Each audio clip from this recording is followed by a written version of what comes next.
Before you point another finger, did you ever look in the mirror? Well then, come sit on Mama Graves' porch.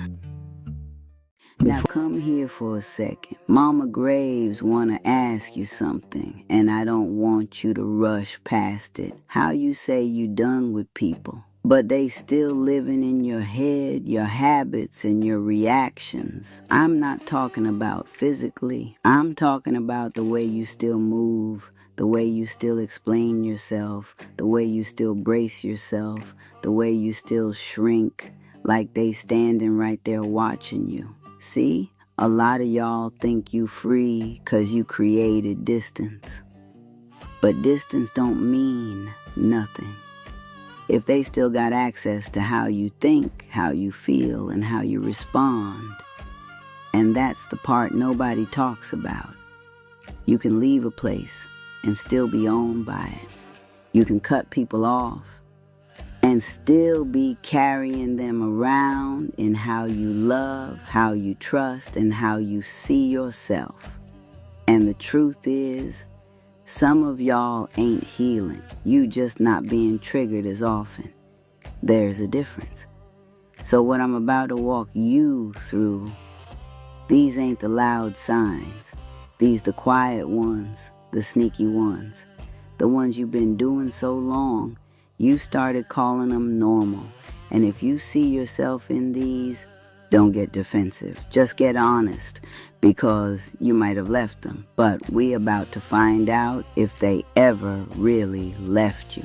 We're gonna be here a while, so you might want to write these down. Sign number 1 is you rehearse honesty like it's dangerous. You don't just speak, you script. Running scenarios like your truth got consequences attached to it. That ain't communication. That's what happens when honesty been punished. Now here's what you do instead. Say it once. Say it plain. Let it land. Stop rehearsing survival. Sign number 2. You dilute your truth so it don't hit too hard. You water it down. Cut the edges off. Make it easier for them to digest.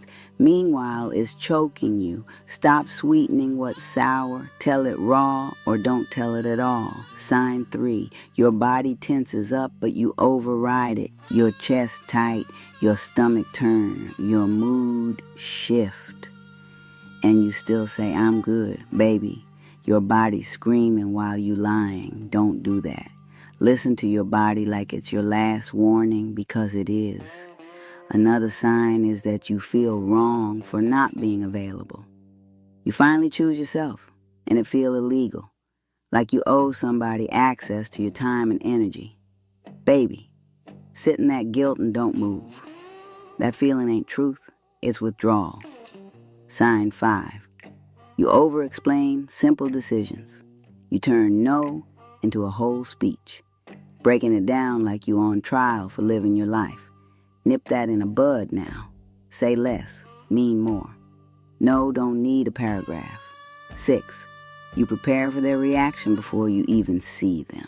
You already bracing, already adjusting, already shrinking. Before they even open their mouth, stop it. Walk in as you are. Let them adjust for once. Sign 7. You clean up their behavior when you talk about it. You edit the story, soften the impact, make it sound smaller than it was. That ain't protection. That's denial, dressed up polite. Cut that out and call it for what it was. Stop covering for what covered you in damage. Now this next sign is a big one, and I know most of y'all do this not knowing you just wasted your breath. Sign 8. You joke through disrespect so it don't escalate. They done crossed the line and you laugh it off like your boundary's optional. How will anybody take you seriously? Stop laughing. Let the silence hit. Make it uncomfortable. Sign 9. You carry their emotions like they yours. They mad. You tense. They upset. You scrambling. Like you responsible for regulating grown people. Here's what you do. Drop it. They feelings ain't your assignment. 10. You keep reopening doors that should have stayed shut. You call it checking in. But really, you just circling the same mess. Close it like it burned you. Don't revisit what already showed you. Sign 11. You overanalyze everything you say to them, replaying it, rewording it, second-guessing it, like one wrong sentence gonna set something off. So what? Stop auditing yourself. If they twist it, that's on them. 12. You leave interactions feeling emptied out, not tired, emptied, drained, like you poured out everything and got nothing back but tension. You need to limit access. You ain't a resource to be drained on demand. The next couple of signs are deeper than you think, because even though you think you're long gone, these have a psychological grip, so some of y'all might stop nodding and start getting uncomfortable. Sign 13, you feel empty when there's no chaos, when things get quiet. You don't feel peace. You feel bored, restless, almost uneasy. Because your nervous system got trained to mistake chaos for normal. You need to sit in the quiet without reaching for noise. Let your body relearn peace. 14. You get pulled back in by small, nice moments. One good conversation, one kind gesture, and suddenly you're forgetting everything else. That ain't change. That's bait. Judge the patterns, not the moments. One good day, don't erase years. 15. You still seek validation from the same source that denied you. You want them to finally see you, finally hear you, finally choose you, from people who built their comfort on not doing that. No ma'am, no sir. Withdraw your need. Stop going to an empty well for water. This next sign got a lot of y'all in a chokehold. You justify staying by comparing it to worse. At least it's not as bad as this or that. Or they could have done worse. So you stay, and you're settling inside of something that's still breaking you. You best stop measuring pain against worse pain. If it hurts, it hurts. Next sign is that you still defend them to other people, even after everything. You still say, they didn't mean it.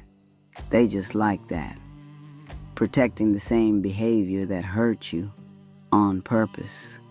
Stop being their spokesperson. Their actions spoke loud and clear. I want to dive just a little deeper so you start seeing what got built inside of you because of it. This is the deepest layer. Identity, patterns, survival habits that followed you out the door. The next sign is that you really don't trust your own decisions. Even when you know what's right, you hesitate. Second guess. Look for outside confirmation because you was taught your judgment couldn't be trusted. Mama Graves wants you to start choosing and standing on it, even if it feels uncomfortable. Sign number 19 is that you apologize for things that don't require one. Sorry became your default, not because you wrong, but because you used to keeping the peace. Stop and hush before you apologize. If you didn't do wrong, you better not say it. Number 20 is extremely important and can actually cost you over time if you don't pay attention. You feel like you have to earn rest. You can't relax without feeling guilty. Like, you gotta do something first. Prove something first. Be something first. You need to rest without permission. You ain't gotta earn being human. 21. You struggle to receive without feeling uncomfortable. Compliments, support, kindness. You don't fully take it in because you're so used to giving, not receiving. Receive without deflecting. Sit in it. Let it land. 22. You feel like you always have to be on guard. Relaxation don't come easy for you. You scanning, watching, reading energy, even when there's no threat. Remind yourself where you are now. You're not in that environment anymore. Next sign is that you normalize emotional exhaustion. Being drained feels regular to you, expected, like that's just how relationships are. No child. Stop calling dysfunction normal. Healthy don't feel like that. Now, I'm gonna land with this one because most of y'all think that being alone and staying alone is the answer when you really just struggle to trust healthy people. When someone shows up right, you question it, wait for the catch, expect it to turn, give people room to be genuine. Not everybody is them. At this point, this ain't about them no more. This about what got planted in you while you were surviving them. And the real work ain't just walking away. It's pulling them out of you piece by piece until there's nothing left in you that still belongs to them. Now listen. If you made it this far, that already says something about you, because most folks don't sit still long enough to face themselves like this. So don't you walk away from this feeling broken. You need to understand you just went a level deeper. You just saw something clearer. And that right there, that's a step closer to the version of you that don't settle, don't shrink, and don't stay stuck no more. So don't rush past that. Sit with it. And if any one of these signs hit you a little harder than the rest, you come on down in them comments and let Mama Graves know. Tell me where you at in your journey. Tell me what you're still working through. And if this helped you even a little bit, say that too. Because healing don't happen in silence. It happened in honesty. And for those of you who need something more, something you can hold, come back to, and work through at your own pace, Mama Graves got something coming for you. A new book called Blood Ain't Always Family, When Loyalty Becomes a Prison. And it's for the ones who've been tied to people, patterns, and expectations that have been costing them their peace. It's going deeper than this, helping you understand what you've been through, why it shaped you, and how to finally break free from it for real. I can't wait to share it with my porch family. Mama Graves love you too much to let you stay stuck where you been. So take what you heard today and don't just feel it. You do something with it.